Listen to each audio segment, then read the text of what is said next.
everyone, and welcome to my new show called Essential Skills. My name is Melissa Daly, and I am the teacher, and I'm really happy that you joined in to watch today. This is a show called Essential Skills. It's an adult basic education class, and I'm a distance learning teacher. That means that if you're watching the show, you can register to be a student in my class, and you can receive through my webpage downloadable materials and links and lots of other good stuff. So I'm happy to talk to you today about what my class is and my introduction. I'm going to take you along and show you a little bit of each lesson that I have prepared for you this year. And I'm going to focus on lessons 13 all the way up to 22. And I give you 2 new shows a week for 22 weeks of programming and 44 shows this year. So my A introduction class a couple of days ago, I talked to you about lessons 1 through 12, what I have in store for you this year. I'm going to continue that this week, 13 through 22, and I'm really happy that you joined me, and let's get started. So hopefully you'll have a little bit of an idea of what this class is, and it might interest you to join up and be a registered student. We would love to have you. So this is a distance learning program, and this class is brought to you by the San Juan Unified School District. Sometimes on this channel you're watching TV shows and educational shows and programs that come from Sac State, or maybe you'll see a ballet, but this is from San Juan Unified School District, a distance learning program. And we have a studio here at San Juan High School. Did you know there was a studio here? And we have a lot of classes on TV through the distance learning program. English as a second language classes, and also if you would like to prepare for and take the GED test, General Education Development Test, we have a TV show for you too. We also have a DVD library of all the shows that we have had on TV, including some other series such as English for All, some citizenship classes, and also algebra. A lot of you out there would love to have access to brushing up on your algebra skills or improving your algebra skills while not having to be in a classroom, and maybe you could help out your kids. Maybe you have kids that are at their age where they're needing some algebra help, and you could help too and learn something new and brush up on your skills. So call to register if you would like to be a student in my class or any class that I mentioned. 971-7408 is the number. My class is called Essential Skills. It's an adult basic education class, which means you must know English, you must be an adult, and you must want to further your goals. My class is a new show Mondays and Wednesdays, as of right now, 2 o'clock to 3 o'clock p.m., and you can videotape, or DVR it, we say now, DVR it, TiVo it, to watch later. And we have repeat shows on Sunday right now in the mornings, and check your local listings for other times, or maybe you can get it on demand, I don't know. And this class has a website. I'm not going to send you any papers. This is the new technology. Everything is online. That's my webpage. But you need to be a registered student to get into that webpage because I have a password on it.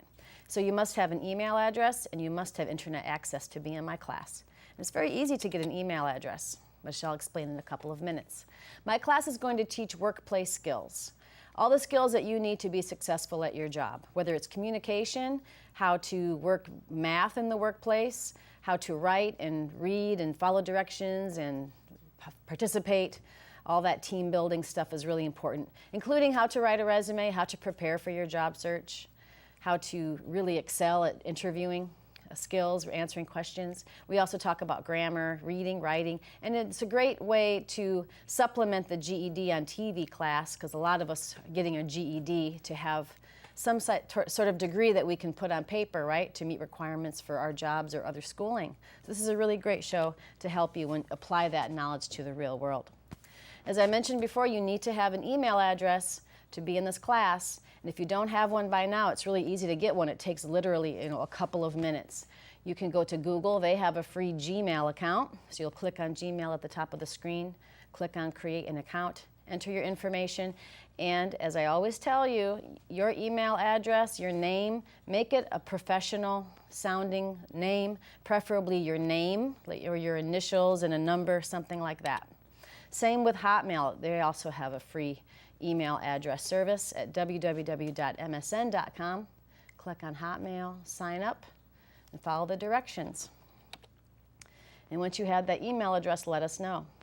So I'm going to take you through all the topics we're going to cover this year on Essential Skills, and we'll have time to show you some math too, with one of our very favorite instructors, excellent teacher, Susan Baggett. So 13A, we are talking about developing writing skills. And we need to write. A lot of us think that as long as you can read or understand or speak, that that's enough in the workplace, but you must be able to write. It doesn't matter what job you have, what level of management or entry-level job you have. You must understand how to write in a business setting. For memos, emails, reports, announcements, complaints, letters of appreciation, all these types of things. And I promise you that the better you are at writing, the more you will have opportunities to move up in the company and present yourself professionally on paper. And it's very important to know how to write. But what does good writing mean?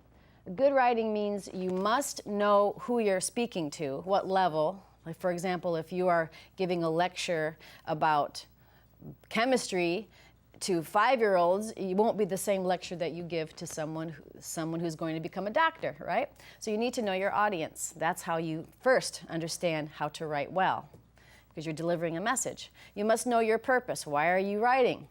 And a lot of times it's very important to explain the purpose of your writing within the first sentence of your writing or by the end of that first paragraph. Why are you writing this thing? And you must know your format. Is it going to be an email? Is it going to be a poster? Is it going to be a long letter to the supervisor? Is it going to be something that only is 25 words or less? So another good way to really develop your good writing skills is we have to also gather the facts and support every fact with an example or a detail, especially when you're talking about resumes or describing someone's work. You must be factual, direct, polite, organized, and clear. And these things are not difficult to do if you think about knowing your audience, your purpose, and your format, facts and examples like an outline, like a structure, like a little skeleton of your writing. This is something that we've learned all throughout our high school years when we had to write research papers and term papers. We had to write an outline. It's kind of the same concept here. And the objective of any writing is to be clear, so to deliver a clear message that gets to that audience and provides some type of response or an understanding, right? And to have clarity, the writing must be organized. So these are just some samples. If you want more information, of course, you'll have to tune in to the 13th week of lessons, but I just want to present to you how important writing is so that if you can identify that you have some interest in developing your writing skills in the workplace, this is a great class for you. Moving on, so your writing must have a clear progression from one idea to the next idea, and we use these transition words. For example, first I went to the store, next I went down the street, then I went home, and finally I had to go pick up my kids at school. So a progression, we use these transition words. And then all sentences should be complete, subject, verb, object, and that's where all of our grammar comes in. Also on the show, I'm switching gears here, I explained to you how to cut commuting costs if a lot of you have to drive around for your job or drive around looking for work. Do you ever wonder how much money you can save by cutting your commuting costs? AAA, the insurance company, they estimate that when you add it all up, it costs 55 cents a mile to commute. That adds up to a lot at the end of the year. So I'm giving you some advice from this website how to cut your commuting costs, so stay tuned for that. All right, moving on to episode 14, or episode 14A. 14th week of lessons, I have a show called Family Matters. And not only do I talk about interviewing skills, job search skills, how to conduct yourself in the workplace, but I also like to present to you current topics and issues going on with kids and the culture of children. If you're parents out there and you are trying to kind of get a handle on what educators see as important topics. So I talk about homework help, because a lot of kids are coming home with homework, but more and more a lot of kids have a lot going on after school, or they just don't want to do homework, which is typical for lots of kids. It doesn't matter what generation, right? So I'm asking you, should parents help their kids with homework? If so, how much? And is it always helpful for parents to assist their kids with homework? Why or why not? So how much is too much? If your child asks you for help and you end up doing the assignment for them, is that too much or what? So we talk about that. And then also on the next show, I talk to you about a pretty serious topic here, something that is called the choking game. And many generations of children, I think, went through something like that. And it's just kids and teens looking for the next big adventure, and adventures can be dangerous. And this website here talks about this activity that kids engage in to feel high without the use of drugs. And the choking game can result in broken bones, seizures, brain damage, or death. There have been kids that have died from this. It takes only 4 minutes for someone playing this game to die, and it's when someone chokes another person. And we talk about that here. Choking game is also called dreaming, fainting, purple haze. So these topics we talk about here in my show, they cut off oxygen to the brain on purpose because kids are squeezing the neck. And I've seen that happen in my school, and man, so it's unfortunate, but still happening. Kids do some crazy things. So moving on to episode 15. This is a really great week for tuning into Essential Skills because we have a chance to go out into the community, and we went to the Sacramento Public Library downtown, beautiful place, and we talked with two really great women about their online resources there. And so in a couple of minutes, I'm going to show you one of the items that they gave me to present to you on the show, a public service announcement. But let's just tune in here to what you'll see in that 15th week of lessons. An estimated 230,000 adults in Sacramento County need help to improve their reading and writing skills. Are you one of those adults? And there is a pretty high number here of those adults who are unemployed. 75% have reading and writing difficulties. And 20% of the adults in Sacramento County have difficulty with basic skills, basic reading, writing, computational skills to function. That's quite a bit of the population. So I'm going to ask you just for the next 30 seconds here, watch the following public service announcement. And it's brought to you by the California Library Literacy Services. Enjoy. I remember the night that I would have graduated, a sinking feeling came over me that my life was going to be difficult. Your life becomes almost like a minefield, not being able to read or write in a literate world. Each day you walk out of your door, there's a challenge out there waiting for you. There's that possibility of being discovered as a non-reader. I knew that I had to change. And I remember calling down to the library and making an appointment. They did an assessment to find out where my reading and writing and spelling and grammar and all that was. And at the end, they said it's somewhere between the 3rd and 4th grade level. My first tutor was Lindy. She was the first one that ever said to me, I believe you can do it. And today, I'm sitting here with a bachelor's degree. It took you in my life. For that, I will always be indebted and grateful to you. To get help with your reading or to volunteer, visit your local library or go to libraryliteracy.org or call 888-767-7323. So that was a really great public service announcement, and there is such a thing as a literacy organization here in Sacramento that for free can offer you special help in your reading and writing. So it's a really great thing to take advantage of if you'd like to improve your skills. So this week of lessons, the 15th week, we talk about the online services brought to you by Sacramento Public Library in all 27 branches. So here's the website, saclibrary.org. And they have this really great program called Job Now. It's an adult learning center. And they also have literacy programs, arts and crafts that you can do every other Saturday, once a month. They also have different speakers that come to the library, and they talk about consumer affairs, such as trusting your landlord or your contractor or veterans benefits, things like that, prescription help. They also have a free computer lab, so you can use their computers and you can have internet access there. And the Job Now Adult Learning Center is a great program that's free, and you'll hear this interview all about what that entails. But basically, you can log on as long as you have a library card. You can log into Job Now, and you can get help with your resume writing. You can get practice with a live coach on answering questions for job interviews, and also developing your reading and your writing and your math. So the program is free. All you need to do is go get your library card. Or if you already have your card, you can log into the website and enter your library card number. But you must have basic keyboard skills. You must understand how to generally find your way around a keyboard, how to click and point, because these people on the other end of the line there are on a computer, and then you need to be able to communicate in typing. It gives you access, once you're in that website, to a job bank, a bank of all the jobs that are available in Sacramento to help you with your job search. And we have 27 branches of the library as of now in Sacramento, and all of them pretty much do have at least 1 or 2 computers. They also give you help with interview questions. And if you're taking the GED test or you're preparing for it, they do have online help and practice quizzes and practice tests for the GED. And if you are interested in taking the citizenship exam, if you would like to be a citizen of the United States, they also offer assistance. So all these really great places just by logging into one website with a library card. You can even submit your writing assignments and your cover letters and any type of writing that you would like to have someone look at professionally. You can give that to a personal tutor. You can also get help with math. And you know, I don't know if you realize this, but when you do write a resume, there are a lot of people out there that offer their proofreading services, and they'll help you write a resume, but they'll charge up to $300 sometimes to really write your resume, because that's going to be your golden ticket, right? All of your work history is on that paper, and there are people that do a really great job at writing. Anyway, you can have that same service free through the Sacramento Public Library. So please come and check it out and tune in for the 15th week of lessons.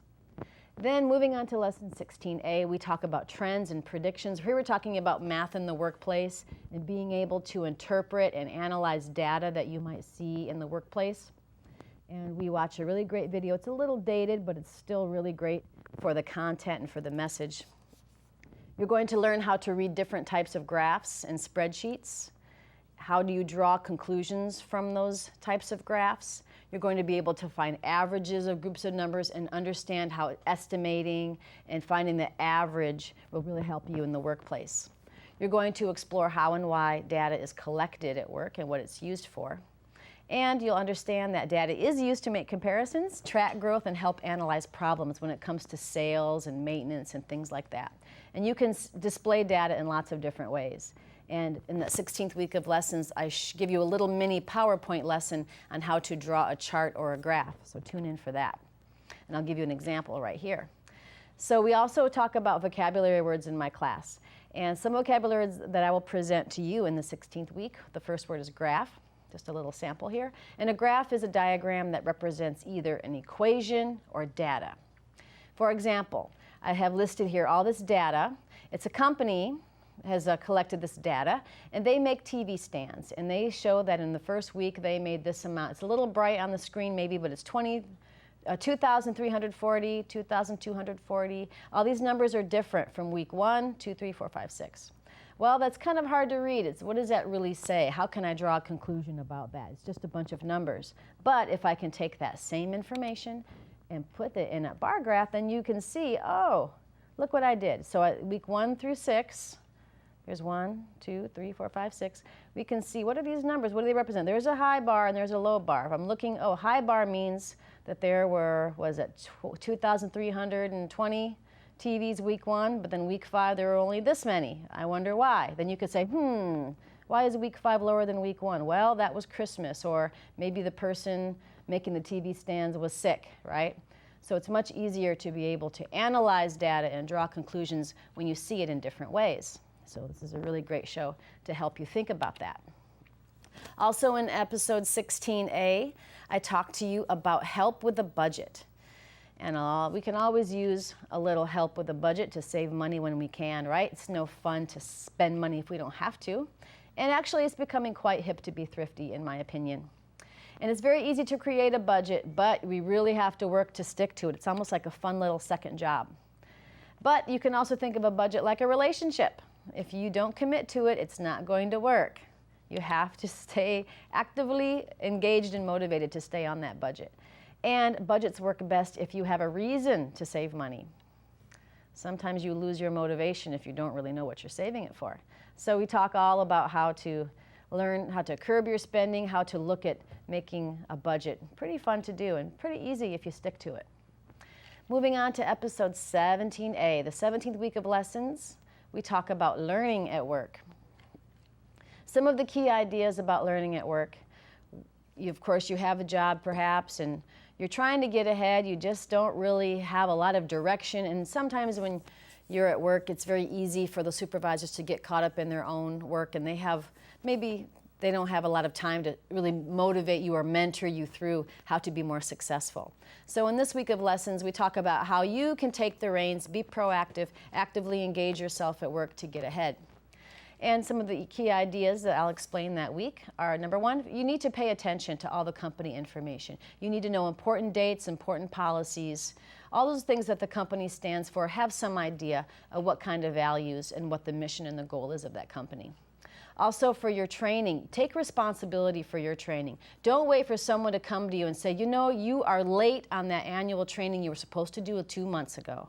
It doesn't really look good that you don't stay motivated to keep up.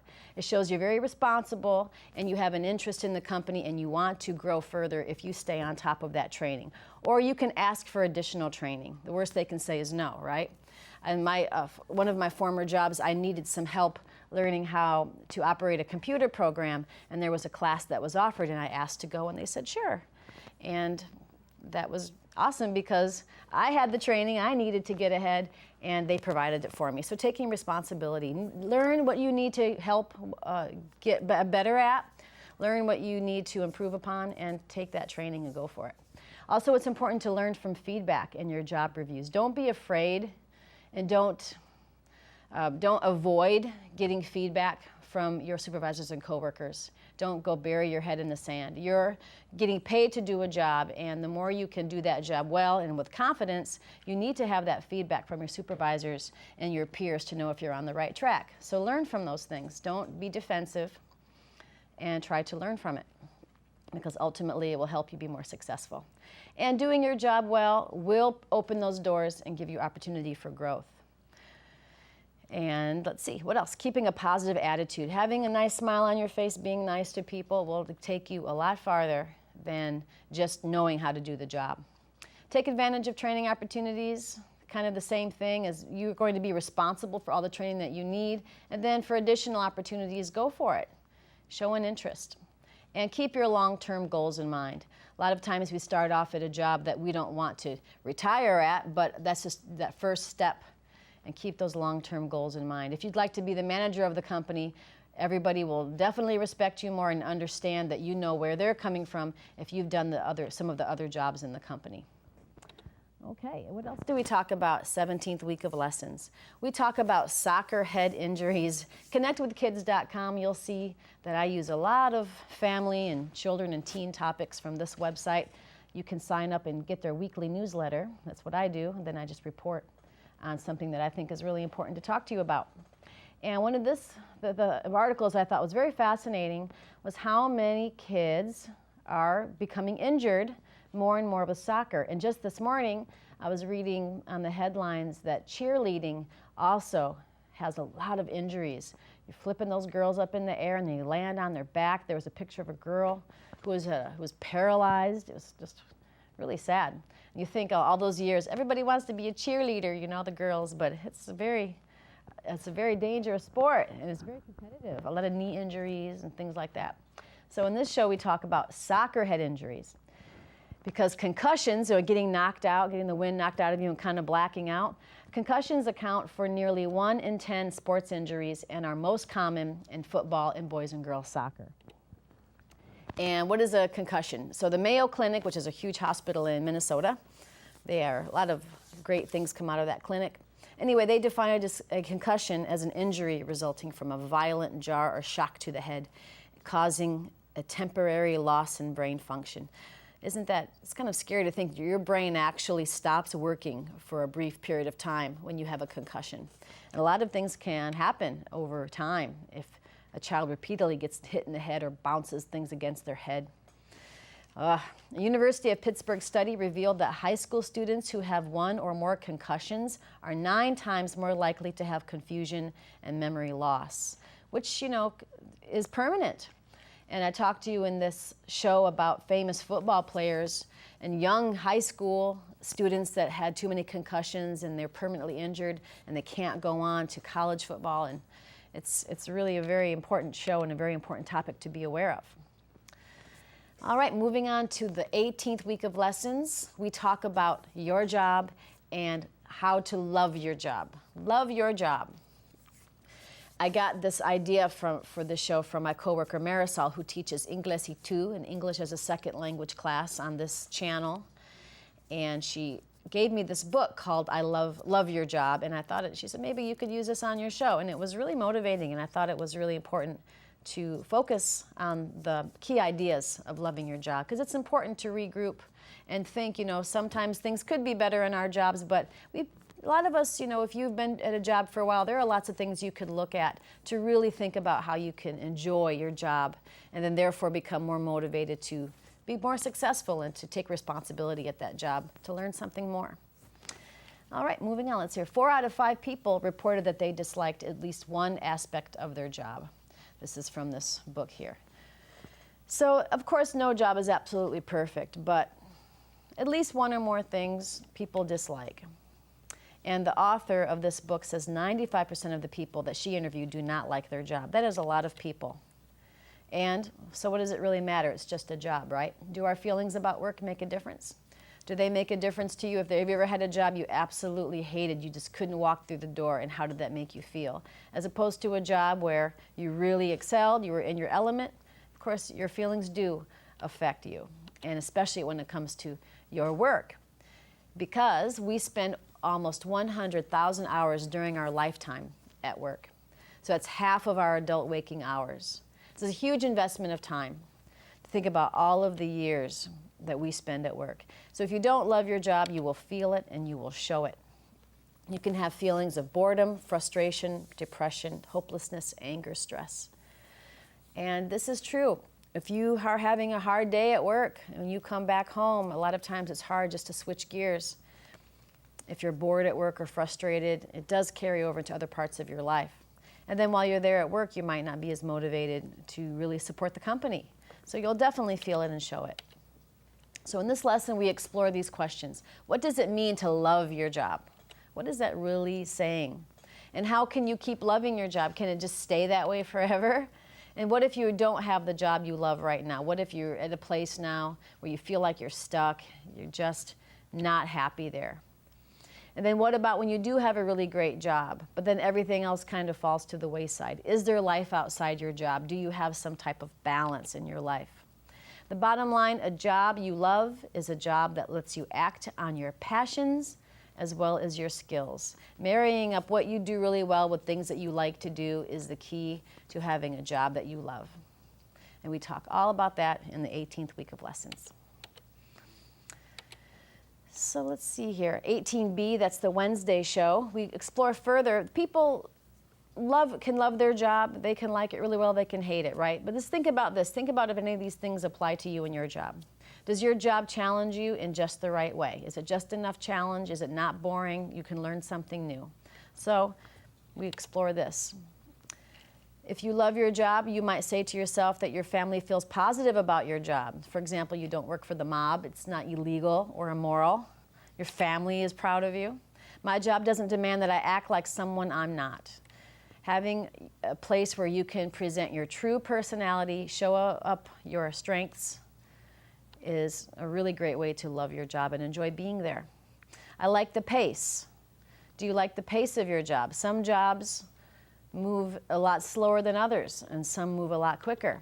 Which pace do you prefer? Do you like it frantic or do you like it mellow? For example, working in a newspaper every day, it's very frantic. There are lots of timelines, lots of different processes to go from a thought in your idea, an idea in your head or a thought in your head, writing it down to actually getting it printed. It's a very fast pace. I like it mellow. Maybe some jobs, like caring for older people who are asleep most of the time. Maybe you like that kind of pace. My job is in some way useful. I'm part of the solution, not the problem. I'm actually doing something that creates some type of positive result. So think about that the next time you say, oh, I hate my job. Look at this slide here and think about these things and see if you can answer any of those and maybe change the way you feel. All right, moving on to week 19, we talk about matching skills in creating those jobs based on the skills that you have. Kind of the next step, discovering that, okay, I have this skill and I have this passion. How do I match that skill to a job now? Many of the skills people use in life are skills that employers will pay for. So think about all the skills that you've learned at school, at home, out and about, traveling, being in the community, and knowing that people will pay you to do that job somewhere in some type of aspect. But also what's important is to be able to manage yourself. Self-management skills such as being on time, Hardworking and responsible are important work skills. It's not just that you know the information. Can you manage yourself? Are you responsible for your own actions? The want ads are only one place to look for work. Networking is an important way to find jobs. Networking is becoming more and more common in the workplace now and to get that job. And so we'll talk a lot about that as a key idea. Networking on the internet. There are lots of different websites that if you want to have a job, for example, as a guitar teacher, there are websites just for people looking for guitar teachers. As well as networking in the community, there are different clubs you can be parts of, electricians or teachers. Anyway, networking is a really important way to find jobs, not just the want ads. And also some key ideas that we talk about in the 19th week of lessons. It's very important when you try to match your skill to a job is to always make a very good first impression on paper, on your resume, when you meet that hiring manager, when you're at work. Be friendly, polite, and dress appropriately in the workplace. And don't give up. Be positive in a discouraging situation and try to gain something rewarding from the experience. And the more that you do that, you train your mind to look for the good things, the more that you will attract good things because you're seeing those good things. And people will notice that and they'll want to be around you. And they'll want you to kind of lead other people. And it really will make a difference. I always see that one of my, it's not one of my favorite TV shows because I don't watch it that much, but have you ever seen that TV show, The Biggest Loser? And all these people who are so overweight and they're so depressed and they hate themselves and they're working so hard and they're just miserable. And you realize how much they're motivating other people once they, they don't give up, they lose their weight, they get happy. You see every week they change, they become more confident, and they motivate so many people. So just think about that process. If you can find something rewarding from that experience, you will motivate others. So we talk a lot about that, matching skills and jobs.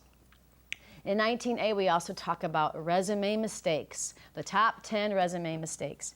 And another newsletter that I get quite often is here, careeradvice.monster.com. And just give you just a real quick, brief snapshot of some of the things that I'll talk to you about. Number one, if you have typos or grammatical errors on your resume, I know for me, when I ever have to participate in hiring someone, I always put those to the side.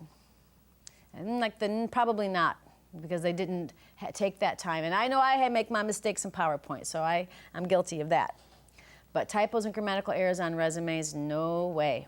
Lack of specifics. You need to really be able to explain very well what your job was and the results that you got from that job. For example, a former sentence here, look at this sentence, worked with employees at a restaurant. This is a very plain sentence that doesn't really describe the type of work or the employees or the restaurant or really what the result was. So a way that you can change that on your resume is to tweak some of these words, create some action verbs here, and write, for example, trained and oversaw more than 20 employees in a restaurant with $20 million in sales. That really beefs up that sentence and explains a lot. You were in charge of training employees, and all these employees, that's quite a huge number, and they trusted you. This huge restaurant with this much money in sales trusted you to do that. Attempting one size fits all. That means you send one resume out to like 10 different types of jobs. It's very obvious to that hiring manager that you just blasted every company that you could with that resume and didn't really care about really taking the time to be specific about the job you were looking for. Okay, and then in 19B, something that I thought was really interesting, we talk about working from home, those work from home computer jobs. Is it success or scam? And I got that information from this website. So let's take a little quiz here. For every 58 work from home ads that you see on the internet, how many are legitimate? How many actually will pay you all that money that they say they're going to pay you? Just one. 1 in 58. That means you really need to sort through those ads to find out what those scams are. And so that show will help you determine what is a scam and what is legitimate. I'll give you lots of resources. Okay, moving on to 21. I skipped 20 because 20 was a review of all the lessons that we taught up to that point. So the next new show is the 21st week of lessons, and we talk about healthy habits. And just to let you know, sometimes once in a while throughout the course of the school year, you might see some numbers that aren't always following the order. And that shouldn't matter. Sometimes we just fill in the blanks if it's a holiday or a break. So what's important is the topic. So if you think, hey, why does that say 21 and last week it was only 4? So just don't worry about that. Okay, moving on to week 21, we talk about healthy habits. And we talk about emotional overeating. A lot of teens, a lot of kids now are so obese, so much more than a few generations ago. And overeating is becoming a response to kind of stuffing and hiding feelings of pain and depression and bullying and social stress. So I ask you in this lesson, do you or your kids ever overeat for any of these reasons? Stress, boredom, because you're tired or depressed? You just don't know that you're full, you just keep on stuffing your face? Are you lonely? Are you angry? Are you hurt about something? Why do you or your kids ever overeat? And we open the lesson that way. Maybe you're nervous, or maybe you're excited. Maybe you're overeating because you're happy. Oh, yeah, I remember this. Yeah, so Simple Abundance is a really great book. It's every day they have a little bit of advice and a little something to think about. And this day that I'll be teaching this lesson, I'll be talking about a part of this book I found. And this author here, Sarah Bon Brethnak, says the body must be fed physically, but also emotionally and spiritually. And just ask yourself, what are you hungry for? Are you lonely? Do you just need some water? What is it you really need? And realize that you hunger and thirst for a reason. We talk a lot more about healthy habits this week and about emotional overeating, especially with teens, and give you some advice on how to communicate with your kids about what they're feeling. But just remember, as adults, as we overeat, there is a reason. I mean, we're storing those calories as fat. Maybe we're just happy, or we just want to keep eating. In the wintertime, it's so easy to eat pasta and bread and oatmeal and stay on the couch and cozy up. But it's for emotional reasons. Are you lonely? You're bored? So we talk about that. I also present to you a really great campaign that is really taking off this year called letsmove.gov. It's a Let's Move campaign. Here's the logo. Mrs. Michelle Obama is the spokesperson for this initiative, and the goal is to really educate parents and children and school systems on how to be healthy. Obesity threatens the healthy future of 1/3 of all American children. That is a lot. And obesity rates have tripled in the past 30 years. Tripled. All this fast food, all this cheap food. We spend $150 billion every year to treat obesity. That is a lot of Big Macs.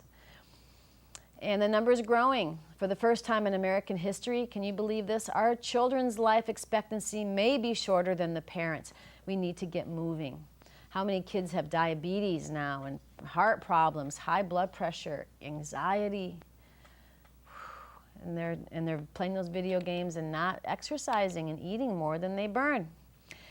So we will look at the initiatives sponsored by letsmove.gov, including the Presidential Active Lifestyle Award, and I went ahead and signed up. You can log in for free and sign up and be a member, and you can earn those medals at the bottom of the screen and those patches. Every time you exercise, you log your activity, you can earn those awards, and you sign up here at that website. I did, and I'm almost at my silver medal. I'm going to go for the gold, though. And I want one of these patches. I'm really a freak for patches, love patches. All right, so then we move on to 22A, what to do when the paycheck stops. And that, so far, was one of the last shows of the school year. So what do you do when you get laid off from that job? If you get unemployed for any reason. Unemployment can result from being laid off, from being sick, being injured, or someone in your family becoming ill and you need to take care of them. So no matter the reason, now and then people will lose their jobs. And we talk about what to do when that happens.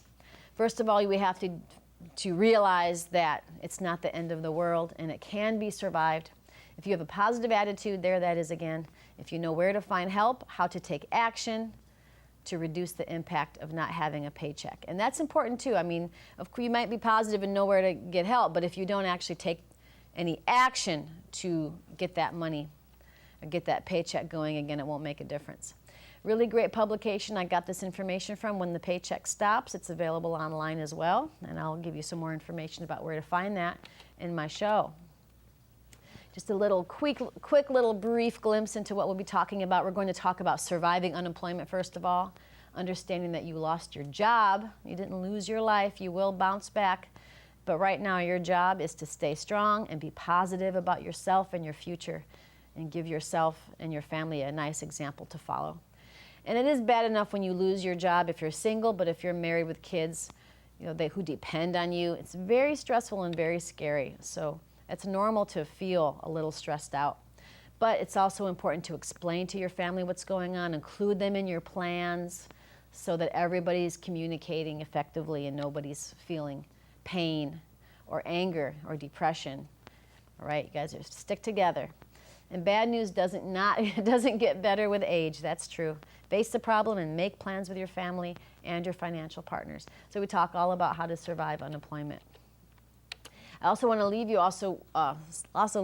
with a great resource I learned about when I did the show.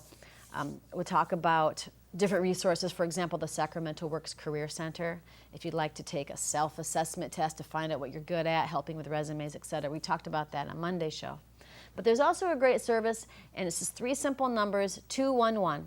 If you call 211, not 911, 211, you will have access to all these great services in Sacramento, including senior services and children's services, daycare, things like that from ages 0 to 5. If you need help paying your utilities, if you need help with your housing or rent, marriage counseling, spousal abuse support, and credit counseling and financial counseling. I call the number and you come up with this menu of all these different places. If you want senior services, press 1. If you need child care, press 2. Just one number, 211, and you can call and get all that information that you need. So we talk a lot about that in the 22nd week of lessons. And also we talk about volunteering. If you've lost your job and you're unemployed, it's really important to volunteer. It's a great way to use your time and your skills while you search for work. It's a great place to network and to meet people. And it also feels really good to support your community. It helps you get out of the house and makes you interact with people and things, all for a good cause. And there's a really great website called volunteersac.org in Sacramento, and it lists every single volunteer opportunity that the people have organized here on the website. And for different parts of Sacramento too, you can choose Carmichael or Fair Oaks or downtown, and you'll find something that you'll want to do, I promise. Whether it's passing out brochures and programs at the musical theater you get to watch for free, or walking homeless dogs that need a place to live, socializing them, being a foster parent to puppies, lots of stuff like that. So check it out. And we can also talk about creating financial stability in 22B. I want to have a little bit of time to show you this math DVD, so I think this is going to be the last slide. So we talk about personal money management, how to plan for this crisis now that you've been unemployed, and how to address those money problems. Face them together with everyone in your family. That communicating is so important. So many couples, so many families have a lot of stress and ultimately can lead to divorce because of financial problems. And we don't need that stress, just be open. So now we're going to watch a math DVD. It's Tools for Success, Math 1, Part 2, with Susan Baggett. This DVD is available at Sunrise Tech Center, and it comes with the workbook if you would like to see it in its entirety. So enjoy the DVD. I hope that you brought a pencil and a piece of paper you could work along with Susan. I'll see you back in a few minutes. Told you we're going to be moving fairly quickly today because we've got a lot to cover. In division, what if we've got something like this? 603 divided by 9 equals what? And if you were dividing that, now there are different ways that you can do it. Some of you could do that in your head. If you didn't think you could do that in your head, here's how you could set up the problem. You could say 9 into 603. And then we can work it out long division. And you need to know, again, your multiplication tables, 9 goes into, it will not go into 6, so we can't put anything there. But 9 will go into 60. How many times?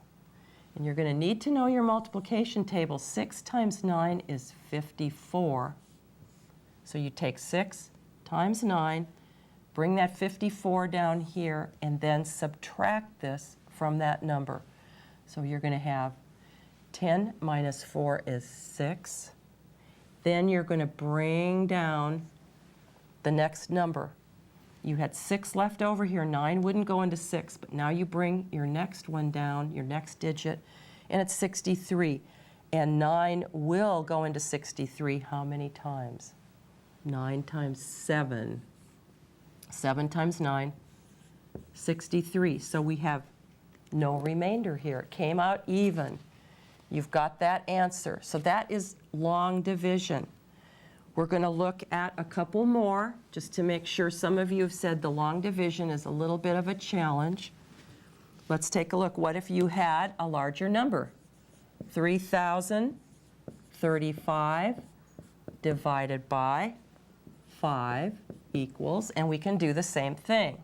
5 into 3,035. 5 will go into 30 how many times? 5 will not go into 3, but 5 will go into 30 how many times? 6 times. 6 times 5, 30. Okay? Nothing left over. Now we can go to the next number. Will 5 go into 3? No, so we can put a 0 up there. 5 will go into 35 7 times. So our number is 607. That's our answer. Okay, these have come out even. These have come out even. What happens when you have a division problem and it doesn't come out even? Let's take a look at one. What if we take 8 and divide it into 498? What if we had, we've talked about this before, how do you use division? What if you were a teacher and you had 498 pieces of candy and you wanted to put 8 pieces in each bag? How many bags would you need to hold your 8 pieces of candy if you had 498 pieces of candy? So let's take a look. 8 will not go into 4, but it will go into 49. How many times? Again, you need to know your multiplication table. 6 times 8 is 48. 9 take away 8 is 1. And then we move that digit down, and we have 18 left. Okay, 8 will go into 18 how many times? 2 times. 2 times 8 is 16. Uh-oh, 8 minus 6, that gives us 2 left over. Now what do? 8 goes into 498 62 times, but there's 2 left over. Now what we can do is just put with a remainder of 2. And you can either put a capital R or a small r like that. Okay? There's also several other things you can do. If you have a remainder of 2, the other way we could write that, and we will get into this a little bit more when we get into fractions, but if you have 2 left over, you can actually use it to come over here to this number and put it under here and make a fraction out of it. 62 and 2/8. And we're going to be taking a look at fractions in just a few minutes. We could actually reduce that down because both of those can be divided by 2, and that would be 1/4. So actually our answer could be 62 and 1/4. It's another way to do it in division. And let me show you one other way to deal with a remainder. And we're going to be dealing with decimals later, so we'll get more onto the decimals later. You can add zeros and put a decimal point there. It's very important. You've got to have your decimal there. Then you can bring down that next 0. 8 will go into 20. How many times? Well, it will go in, we know, 2. 2 times 8 is 16. That will leave us with 4, and we can bring that other one down, and 8 will go into 40 5 times. 5 times 8 is 40. So there's several different ways that you can finish off a division problem. And those of you who have gotten a little bit further ahead and know about decimals and fractions already can see that 62 and 1/4 would be the same thing as 62.25. Be like a fourth of a dollar. If you have a quarter, there's 4 quarters in a dollar. There's your fourth. Okay, so that's long division. Very quickly, we're moving right along. After we have done our addition, subtraction, multiplication, and division. I don't think we need to do any extra problems. I think you can see how that works. We can use these skills in a word problem, and we're going to be dealing with averages right here. And in order to find the average of something, you have to be able to add, and you also have to be able to divide. So let's just take a look at a word problem. What if we had 4 neighbors, and each one of them was throwing a party? And we found out how many guests were at each one of these neighbors' homes for a party. And we wanted to find out what was the average number of guests, though, at all 4 of these parties. What was the average numbers? So let's just say that the Smiths had a party where they had how many guests? 12. Let's say they had 12 guests. The Jones family, their party, they had 15 guests. The Lee family had how many? 22. And the Martinezes had 19 guests. Okay, so we know how many each family had at their home, but if we wanted to find the average number of guests, how would we do it? Well, the first thing you have to do is add up all of the guests and get the total. And so what we're going to do is do that right now. 9, 10, 11, and 5 is 16, 17, 18. Carry the 1. And we have 1, 2, 3, 4, 5, 6. So we have a total of 68 guests. That is not the average number. That's the total. That's telling us how many were at all of the parties. If we want to find the average number of guests, what we have to do is take a look at how many different parties were there. There were 1, 2, 3, 4. We added up 4 different numbers of how many people were at the parties.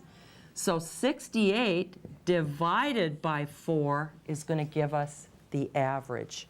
68 divided by 4 is going to give us the average.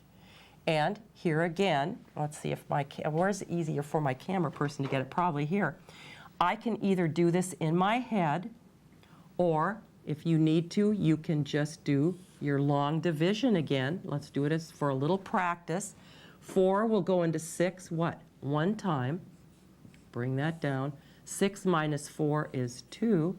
We bring that 8 down. And 4 will go into 28. How many times? 7. 7 times 4 is 28. So our average number of guests was 17. And that is the highest number was Susan Baggett, Tools for Success, Math 1, Part 2. You can come down to Sunrise Tech Center and watch that DVD all the way through as many times as you want. And it also comes with a workbook. So I hope that you enjoyed that. So this is my class, Essential Skills.